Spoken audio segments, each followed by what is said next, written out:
ఇప్పుడు ముఖ్యంగా బీహార్ లో కూడా తెలంగాణ స్ట్రాటజీ అంటున్నారు. బీహార్ ఎన్నికలేమో ఈ సంవత్సరం చివరన ఉంది, అంటే డిసెంబర్ లేకపోతే నవంబర్ ఆ ప్రాంతంలో బీహార్ ఎన్నికలు ఉన్న క్రమంలో అక్కడ కూడా 6 గ్యారంటీలు అన్న ప్రతిపాదన కదా వచ్చింది. కాకపోతే రాహుల్ గాంధీ బలమైన ఆయుధం ఏదైతే ఉందో ఓట్ చోరీ అనేది మాత్రం ప్రధానంగా ప్రజల్లోకి వాళ్ళు బలంగా తీసుకెళ్తున్నారు. నిన్న బీహార్ లో మన రాష్ట్ర ముఖ్యమంత్రి రేవంత్ రెడ్డి అదేవిధంగా మహేష్ కుమార్ గౌడ్ గారు కూడా పాల్గొన్నారు.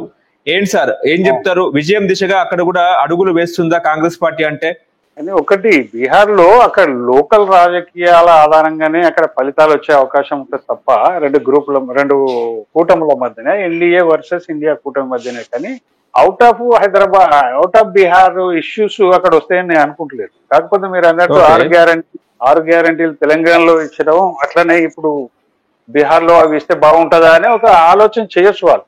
కానీ ఈ 6 గ్యారంటీల సక్సెస్ తెలంగాణలో ఎంత ఉందనేది ఇక్కడ ప్రజలకు తెలుసు, దేశానికి కూడా తెలుసు. ఆల్మోస్ట్ కొన్ని విషయాలలో అమలు చేయగలిగాను, కానీ అన్ని విషయాలను అమలు చేయలేని పరిస్థితి రాష్ట్రంలో ఉంది, మనకు తెలుసు. అనవసరంగా బీహార్ లో ఆ హామీలు ఇచ్చినా గానీ పెద్దగా వర్కౌట్ అయ్యే పరిస్థితి ఉండదు. జనాలు దాన్ని చూసి మాత్రమే ఓటేసే పరిస్థితి కూడా. ఎందుకంటే ఒకటి ఇక్కడ నితీష్ కుమార్ ముఖ్యమంత్రి ఎవరైతే ఉన్నారో ఆయన వారానికి ఒక హామీ, వారానికి ఒక పథకం రిలీజ్ చేస్తా ఉన్నాడు అక్కడ. ఇప్పుడు మన దగ్గర చెప్పిన 6 గ్యారంటీల కంటే ఎక్కువ బలమైన పథకాలు బీహార్ లో నితీష్ కుమార్ అక్కడ ముఖ్యమంత్రిగా ఉంటూ ఎన్నికలకు ముందే వాటిని అమలు చేస్తున్నాడు కూడా. అంటే నేను అనుకునేది ఏంటంటే తెలంగాణలో చెప్పిన 6 గ్యారంటీలు పెద్దగా బీహార్ లో వర్కౌట్ అయితాయనైతే నేను అనుకోవడం లేదు, అది పాసిబుల్ కాదు. రెండో విషయం, ఈ ఓట్ చోరీ అనేది నేషన్ వైడ్ గా రాహుల్ గాంధీ తీసుకున్న సమస్య, అది ఇష్యూ. ఈ ఓట్ చోరీని బీహార్ తీసుకెళ్లి ఆయన 16 రోజులు అక్కడ క్యాంపెయిన్ కూడా చేసిండు, యాత్రలు చేసిండ్రు అక్కడ. ఎవరు మన తేజస్వి యాదవ్, రాహుల్ గాంధీ ఇద్దరు కలిసి. అది పెద్దగా వర్కౌట్ కాదు, అది వర్కౌట్ అయ్యే విషయం కాదు. కాకపోతే రాహుల్ గాంధీ దేశంలో బీజేపీకి, మోడీకి యాంటీగా ఒక నేరేటివ్ తయారు చేయడానికి ఉపయోగపడుతుంది, కానీ బీహార్ ఎలక్షన్ లో ఉపయోగపడేది కాదు. ఇప్పుడు నువ్వు దేశవ్యాప్తంగా ప్రచారం చేసుకోవడానికి బీహార్ ను వాడుతున్నాడు ఎవరు? రాహుల్ గాంధీ. ఎందుకు వాడుతున్నాడు? అక్కడనే పోయింది, నెక్స్ట్ ఎలక్షన్స్ ఉన్నాయి కాబట్టి అక్కడ పోయి. ఇంకొకటి, నిన్న సిడబ్ల్యూసి మీటింగ్ కూడా జరిగింది పాట్నాలో, బీహార్ లో. అది కూడా దేనికి అంటే ఎప్పుడో 85 సంవత్సరాల కింద పాట్నాలో సిడబ్ల్యూసి మీటింగ్ జరిగితే 85 సంవత్సరాల తర్వాత ఇప్పుడు వచ్చింది. అంటే ఎన్నికలను దృష్టిలో పెట్టుకుని వాళ్ళు చేస్తున్నారు, కానీ ఇవి వర్కౌట్ అయ్యే విషయాలు కావు. ఎందుకనంటే ఇప్పుడు సిడబ్ల్యూసి మీటింగ్ అక్కడ పెట్టిండ్రు, ఓకే. మళ్ళీ పార్టీ దాని స్వేచ్ఛ ఎక్కడైనా పెట్టుకోవచ్చు దేశంలో. జనరల్ గా ఢిల్లీలో పెడతారు వాళ్ళు సిడబ్ల్యూసి మీటింగ్ ఎప్పుడైనా. కానీ ఇది బీహార్ ఎలక్షన్ ఉంది కాబట్టి పాట్నాలో పెట్టి పెడితే పెట్టిండ్రు. దాంతో మైలేజ్ ఇదంతా ఏంటంటే ఈ ఓట్ చోరీదైనా, లేకపోతే మొన్న 16 రోజులు ఆయన క్యాంపెయిన్ చేసింది రాహుల్ గాంధీ చేసిందైనా, ఇప్పుడు సిడబ్ల్యూసి మీటింగ్ పెట్టడమైనా, తేజస్వి యాదవ్ ఆర్జేడీ తోటి అలయన్స్ లో పోతుంది కాంగ్రెస్ కాబట్టి సీట్లను పెంచుకునేందుకు ఆర్జేడీ మీద ఒత్తిడి ఇవ్వడానికి, తన ఇన్ఫ్లుయెన్స్ చూపించేందుకు కాంగ్రెస్ పార్టీ బీహార్ లో పనిచేస్తుంది. ఇప్పుడు ఓట్ చోరీ అనే దానికి 16 రోజులు రాహుల్ గాంధీ కేటాయించి బీహార్ లో తిరిగిందంటే కాంగ్రెస్ ఇన్ఫ్లుయెన్స్ ను కొంత పెంచుకొని దాని క్యాడర్ కొంత పుషప్ ఇస్తే దాని ఇన్ఫ్లుయెన్స్ అనేది అలయన్స్ పార్ట్నర్ ఆర్జేడీ మీద కూడా పడుతుంది. అప్పుడు నేను ఎక్కువ సీట్లు కూడా డిమాండ్ చేసే అవకాశం ఉంటుందనే లైన్ లోనే అక్కడ కాంగ్రెస్ పార్టీ సిడబ్ల్యూసి మీటింగ్ పెట్టడమైనా, లేకపోతే ఓట్ చోరీ యాత్ర చేయడమైనా జరిగినాయి అనేది మనం అనుకోవచ్చు. అది ఓన్లీ అంటే సీట్ల పెంపకం కోసం. ఇప్పుడు ఆర్జేడీ పెద్ద పార్టీ అక్కడ, ఏది ఇండియా కూటమిలో, అదే మేజర్ పార్టీ కదా. అది ఇస్తేనే ఇప్పుడు కాంగ్రెస్ పార్టీ సీట్లు తీసుకోవాలి. పోయినసారి కాంగ్రెస్ పార్టీ బీహార్ లో 70 సీట్లు తీసుకున్నది, మిగతా సీట్లు ఆర్జేడీ చిన్న చిన్న పార్టీలు పోటీ చేసింది. ఈ 70 సీట్లు తీసుకుంటే 19 సీట్లే గెలిచింది కాంగ్రెస్. అంటే 59 సీట్లు ఓడిపోయింది. అంటే ఎక్కువ తీసుకోవడం వల్ల కాదు, గెలిచే శక్తి ఎంత ఉందనేది అక్కడ క్రైటీరియా. కాబట్టి గెలిచే శక్తి అంతా పెరిగిందా? ఇప్పుడు 16 రోజుల పాటు ఓట్ చోరీ క్యాంపెయిన్ చేసిన రాహుల్ గాంధీ ఢిల్లీలో, ప్రియాంక గాంధీ కూడా చేసింది. ఇప్పుడు నిన్ననైతే పట్నాలో మొత్తం కాంగ్రెస్ పార్టీ పట్నాలోనే ఉంది. నిన్న కంప్లీట్ కాంగ్రెస్ పార్టీ, ఢిల్లీలో లేదు, పట్నాలో. దీని ఇన్ఫ్లుయెన్స్ ఎంత పని చేస్తుంది, వీళ్ళు ఎన్ని గెలవగలుగుతారు అనేది అక్కడ క్రైటీరియా. వీళ్ళు ఎన్ని డిమాండ్ చేసినా అది ఉండాలి కదా. ఇప్పుడు ఆర్జేడీకి ఉన్న ఇన్ఫ్లుయెన్స్ కాంగ్రెస్ కు ఉంటుందని మనం అనుకోలేము. ఎందుకంటే గతం నుంచి కూడా కాంగ్రెస్ ఆర్జేడీ తోటి అలయన్స్ అవుతూ వస్తున్నది. ఇప్పుడు ఇండియా కూటమిలో ఉన్నారు. ఇప్పుడు కూడా పవర్ షేరింగ్ జరుగుతుంది, సీట్ షేరింగ్ జరుగుతుంది. సీట్ షేరింగ్ లో బిజినెస్ అంటే నువ్వు ఎక్కువ సాధించే ప్రయత్నంలో ఉంది కాంగ్రెస్. మరి ఎంతవరకు అది సక్సెస్ అవుతుంది, వాళ్ళు ఎన్ని ఇస్తారు, ఒకవేళ ఇచ్చినా కానీ కాంగ్రెస్ పార్టీ గెలవగలుగుతుందా అనేది చూడాల్సిన విషయం. అంత ఈజీ కాదు. రెండోది ఏంది ఇక్కడ నందు, ఈ ఓట్ చోరీ విషయంలో పాదయాత్ర 16 రోజులు రాహుల్ గాంధీ చేసింది నిజమే. కానీ అక్కడ లోకల్ ఇష్యూస్, నిరుద్యోగం, ధరల పెరుగుదల, లేకపోతే ఇంకోటి నితీష్ ప్రభుత్వం మీద వచ్చిన వ్యతిరేకతను ఆ విషయాలన్నీ పక్కకు పోయినాయి. దానివల్ల ఆర్జేడీ నష్టపోయింది. నువ్వు ఓట్ చోరీ అంటే సమస్య కాదు అక్కడ స్థానిక సమస్యల్ని నువ్వు ఎక్స్పోజ్ చేయాలి కదా. ఎక్స్పోజ్ చేసే టైంను 16 రోజుల పాటు రాహుల్ గాంధీ తినేసిండు కదా. నితీష్ కుమార్ మళ్ళీ ఈయన 16 రోజుల యాత్ర అయిపోయినాక స్వయాన నితీష్ కుమార్ మళ్ళీ 5 రోజుల పాటు ఆయన యాత్ర చేసుకోవాల్సి వచ్చింది. ఎందుకు చేసుకోవాల్సి వచ్చిందంటే లోకల్ ఇష్యూస్ ఎక్స్పోజ్ కాలేదు. ఓట్ చోరీ అంటే ఎవరికి పడుతుంది? మీ ఓటు ఉన్నది, మీరు ఓటు అయిపోతున్నా, నా ఓటు అయితే పోలేదు కదా అనుకుంటాడు. ఓట్ చోరీ జరిగిందని ఓటర్ ఎందుకు అనుకుంటాడు? It is not a big issue in Bihar.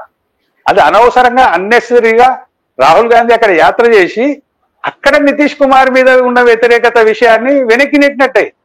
అది తేజస్వి యాదవ్కు నష్టమవుతుంది. కాంగ్రెస్ కి ఎంత లాభం అవుతుందో తెలియదు, కానీ తేజస్వి యాదవ్కు ఆర్జేడీకి నష్టం అవుతుంది. ఇప్పుడు సీట్ల బేరాన్ని కూడా ఎక్కువ ఇవ్వాలని కాంగ్రెస్ డిమాండ్ చేస్తుంది. ఓవరాల్ గా నష్టపోతున్నది అక్కడ రాహుల్ గాంధీ వల్ల ఆర్జేడీ. ఇది మొదలు ఇండియా కూటమిలో జరుగుతున్న ఘర్షణ. ఇది ఎట్లా వస్తుంది? ఓవరాల్ గా ఇద్దరు కూడతారులే, అందులో డౌట్ లేదు. ఇప్పుడు ఎందుకంటే వాళ్ళకి గత్యంతరం లేదు. కంబైన్డ్ గా పోటీ చేయకుండా విడివిడిగా పోటీ చేసే పరిస్థితి అయితే రెండు పార్టీలకు లేదు. కలిసే పోరాటం చేస్తారు, సీట్ల దగ్గర బేరం ఆడుకుంటారు. అంటే బేరం కోసము రాహుల్ గాంధీ అక్కడ యాత్ర చేస్తారు. ఓకే, ఇప్పుడు పానకంలో పుడకలాగా కూడా అసదుద్దీన్ ఓవైసీ కూడా కామెంట్ చేశారు, మాకు 3-4 సీట్లు ఇస్తే మేము ఇండియా కూటమిలో కలుస్తామంటే కూడా ఆయన నిన్న ప్రకటించడం కూడా జరిగింది. అవును, అది ఏంటంటే ఇక్కడ ఒకటి మజ్లిస్ పార్టీ అదేంది పూర్వాంచల్లో, ఇప్పుడు బీహార్కు ఉన్న పూర్వాంచల్లో కిషన్గంజ్ అవన్నీ అంటారు. అక్కడ దాదాపు మన బెంగాల్కి కలిగి ఉండే బార్డర్ ప్రాంతాలు. అక్కడ ఏంటంటే ముస్లింస్ ఎక్కువ ఉన్నమాట వాస్తవం. పోయినసారి 5 సీట్లు గెలిస్తే అందులో నుంచి 4 ఆర్జేడీలకు పోయినారు, ఒకరే మిగిలిరు. అక్కడ కూడా పార్టీ ఫిరాయింపు జరిగింది. అప్పుడు వచ్చినాయి. కానీ ఇప్పుడు అదే స్థాయిలో మజ్లిస్ పార్టీని అక్కడ ముస్లిం నమ్ముతున్నారా అంటే నమ్మడం లేదు అనేదే మనకు సర్వేలు చెప్తున్నాయి. ఎందుకు నమ్మడం లేదంటే ఇప్పుడు ఇతను 3వ 4వ గెలిస్తే ఇక్కడ ప్రభుత్వం ఏర్పడేది లేదు, అనవసరంగా బీజేపీకి వ్యతిరేకంగా ఉన్న కూటమికి నష్టం అవుతుంది ఈయన పోటీ చేస్తే అనే ఆలోచన అక్కడ ఉన్న మైనారిటీలో కూడా వచ్చేసి. నీకు అర్థమైందిగా? ఇప్పుడు ఈయన 3వ సీట్లు గెలవడం వల్ల ఇంకో 4-5 సీట్లు వేరే స్థానాలలో బీజేపీకి గెలిచే అడ్వాంటేజ్ ఉంది. అట్లనే నాన్ బీజేపీ గవర్నమెంట్ కాకుండా బీజేపీకి అడ్వాంటేజ్ అయ్యే పరిస్థితి ఉంది. ఈయన ఎన్ని సీట్లు గెలిచినా ఈడ అనేది అక్కడున్న మైనారిటీలో ఒక అభిప్రాయం ఏర్పడ్డది. కాబట్టి ఇప్పుడు ఓవైసీ అక్కడ కాంటాక్ట్ చేసినా, 6 డిమాండ్ చేసినా, 7 డిమాండ్ చేసినా అక్కడ మైనారిటీలు మజ్లిస్ నమ్మే పరిస్థితి లేదనేది ఇండియా కూటమికి తెలుసు, ఆర్జేడీకి తెలుసు, రాహుల్ గాంధీకి తెలుసు. కాబట్టి వాళ్ళు ఏం చేస్తున్నారంటే మాకు 6 ఇచ్చినా కానీ మేము అలయన్స్ లో కలుస్తాం మీతోటని ఈయన డిమాండ్ పెట్టినా కానీ వాళ్ళ దగ్గర చేయడం లేదు. తీసుకుంటే ఏమైతుంది? రెండో పాయింట్ ఇక్కడ ఏంది నందు, ఇండియా కూటమిలోకి మజ్లిస్ ను కూడా తీసుకున్నారనుకోండి, వారు అడిగిన 6 సీట్లు కూడా ఇచ్చిండ్రు అనుకోండి, అదేమవుతుంది అంటే 6 ఇస్తే 3 గెలవచ్చు, 4 గెలవచ్చు. కానీ రెగ్యులర్ గా ఒక ముస్లిం పేరు మీద ఒక పార్టీ బీహార్ లో స్థిరపడిపోతుంది అనే భయం ఆర్జేడీకి అయినా ఉంటుంది, కాంగ్రెస్ కి అయినా ఉంటుంది. ఎందుకంటే వాళ్ళకి రావాల్సిన ఓట్లు ఇంకో పార్టీని తయారు చేసి వానికి ఎప్పియడం ఎందుకు? మాకు వేస్తున్నారు కదా మైనారిటీలు. ఇప్పుడు మజ్లిస్ కు సహకరిస్తే అది శాశ్వతంగా పార్టీ అక్కడ బీహార్ లో నాటకపోతుంది. నాటకపోవడం వల్ల మైనారిటీలు అంతా ఓవర్ గా మజ్లిస్ వైపే పోలరైజ్ అవుతుంటే అప్పుడు ఆర్జేడీ కాంగ్రెస్ దెబ్బతింటాయి కదా. వాళ్ళకి ఆ భయం ఉంది. ఆ భయంతో మజ్లిస్ దూరం పెడుతున్నారు అని చెప్పాలి. ఓకే, అంటే ఇప్పుడు అక్కడ సీఎం క్యాండిడేట్ కూడా తనకు తానే డిసైడ్ చేసుకున్నారు కదా సార్, తేజస్వి యాదవ్. నో, అది ఆయన చెప్పాల్సింది కాదు. ఇంతవరకు రాహుల్ గాంధీని అడిగితే ఆయన ఇంతవరకు తేజస్వి యాదవ్ మా ముఖ్యమంత్రి అని రాహుల్ గాంధీ ఇంతవరకు చెప్పలేదు. ఎందుకు చెప్పలేదంటే అదే చెప్తున్నా మళ్ళీ రిపీట్. ఓట్స్ అంటే సీట్ షేరింగ్ కోసం, ఎక్కువ సీట్ల కోసం. అదేలేండి. చివరి ప్రయత్నం అంటూ కాంగ్రెస్ ఎక్కువ స్థానాలను తీసుకోవడం వల్ల మనం ఒక మేజర్ పార్టీగా ఇప్పుడు ఏంటంటే 2024 తర్వాత యూపీ బీహార్ మీద కాంగ్రెస్ పార్టీ ఎక్కువ దృష్టి పెడుతున్నది. అక్కడ బలంగా లేదు. ఇప్పుడు యూపీలో 80 లోక్సభ స్థానాలు, బీహార్లో 40 అని అంటే 120 లోక్సభ సీట్లు ఈ రెండు రాష్ట్రాల్లో. ఈ రెండు రాష్ట్రాలలో కాంగ్రెస్ మరీ బలహీనంగా ఉంది. అక్కడ స్ట్రెంథెన్ గా అయ్యే ప్రయత్నం కాంగ్రెస్ విపరీతంగా చేస్తున్నది. ఆర్జేడీ తోటి అలయన్స్ ఉన్నా కానీ ఆర్జేడీని వీక్ చేసి కాంగ్రెస్ బలపడాలనే లైన్ లో వాళ్ళు ఆ రాజకీయాన్ని బీహార్లో నడుపుతున్నది కాంగ్రెస్. గతంలో కూడా పాదయాత్ర చాలా చేసి ఉంది. ఎవరు? రాహుల్ గాంధీ. ఇది మన ఏదేంది ఓట్ చోరీ కాకుండా దానికంటే ముందు సామాజిక న్యాయం అంటూ అక్కడ ఉన్నటువంటి కన్నయ్య కుమార్ తోటి కలిసి అంటే ఒక నేరేటివ్ ను కాంగ్రెస్ అనేది ఆల్టర్నేట్ అనే నేరేటివ్ తోటి క్యాంపెయిన్ చేసే ప్రయత్నం బీహార్లో కాంగ్రెస్ పార్టీ, రాహుల్ గాంధీ అవకాశం ఉన్న ప్రతిసారి చేస్తూ పోతున్నారు. ఎందుకంటే వాళ్ళ స్ట్రెంత్ పెంచుకోవాలని ఆరాటంలో ఉన్నారు. ఇప్పుడు బీహార్లో, ఉత్తరప్రదేశ్ లో కాంగ్రెస్ గెలవకపోతే 100 అనే ఫిగర్ ఎప్పుడు దాటదు కాంగ్రెస్ దేశంలో. మొన్న ఎంత కొట్లాడినా కానీ ఆఖరికి 100కు ఒక సీట్ తక్కువనే వచ్చింది, 99 వచ్చింది. అంటే ఈ మేజర్ స్టేట్లలో కాంగ్రెస్ స్ట్రెంథెన్ కాకపోతే ఎప్పటికి కూడా మనం కేంద్రంలో అధికారంలోకి రాము అనేది కాంగ్రెస్ పార్టీ భావిస్తుంది. కాబట్టి యూపీ, బీహార్ మీద తీవ్రమైన దృష్టి పెడుతున్నారు. సరే, ఆర్జేడీ తోటి అలయన్స్ చేసినా అతని మీద ఒత్తిడి పెంచుతున్నారు సీట్లు ఎక్కువ తీసుకోవడానికి. ఇంకొకటి, లోకల్లో మొన్న ఓట్ చోరీ అనేది ఏదైతే 16 రోజుల పాటు క్యాంపెయిన్ చేసిండో రాహుల్ గాంధీ, అది ఎందుకు చేసిండు? ఓట్ చోరీ అనే సమస్య కాదు, కాంగ్రెస్ పార్టీని ఫ్రంట్ ఫోర్ గా పబ్లిక్ డొమైన్ లోకి తీసుకుపోవడానికి ఆ యాత్ర చేసి.